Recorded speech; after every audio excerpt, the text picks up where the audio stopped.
Хэмээн сүрэг ингээ байхгүй болох гээд байгаа тийм аюул болцоод байх чинь л тэнд тэрийг 70 км говьд 70 км явахад ганцхан айл таарч байна. Ганцхан айл 70 км явах.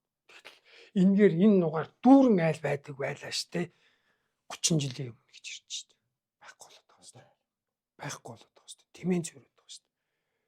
Тэгээд бидний нөгөө нүүдлийн иргэншилтэй тий энэгээрээ гол ялгарч явдаг тий бий болсон ген энэ тэр нөгөө сүүлчийн нүүдэлчд тий энэ ген устгах гад одоо үндэстэн гэдэг юм уу бүр цаашлуул тийм болох гэдэг байна. Одоо өдөө орон нутагт эхнэр болтохгүй байгаа.